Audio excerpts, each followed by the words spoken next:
মশা এক প্রকারের ছোট মাছি প্রজাতির পতঙ্গ। অধিকাংশ প্রজাতির স্ত্রী মশা স্তন্যপায়ী প্রাণীর রক্ত পান করে থাকে। মেরুদণ্ডী প্রাণীর যেমন স্তন্যপায়ী প্রাণী, পাখি, সরীসৃপ, উভচর প্রাণী এবং এমনকি কিছু মাছের শরীর থেকেও রক্ত শোষণ করে হাজার রকমের প্রজাতি রয়েছে। যদিও যে সব প্রাণীর শরীর থেকে রক্ত চুষে নেয় তা তাদের শরীরের তুলনায় খুবই অল্প, কিন্তু কিছু মশা রোগজীবাণু সংক্রামক। মশার মাধ্যমে ম্যালেরিয়া, ডেঙ্গু, ফাইলেরিয়া, পিত জ্বর, জিকা ভাইরাস প্রভৃতি রোগ সংক্রমিত হয়ে থাকে। এর বৈজ্ঞানিক শ্রেণীবিন্যাস অনুসারে এর পর্ব হচ্ছে আর্থ্রোপোডা।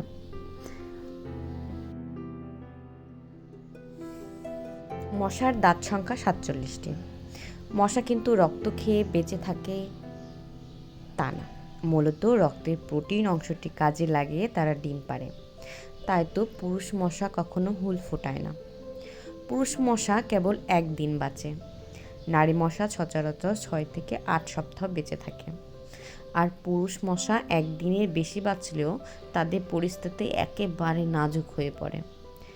এই ছোট্ট মাছি প্রজাতির পতঙ্গ দীর্ঘ 2500 বছর ধরে পৃথিবীর বুকে টিকে রয়েছে।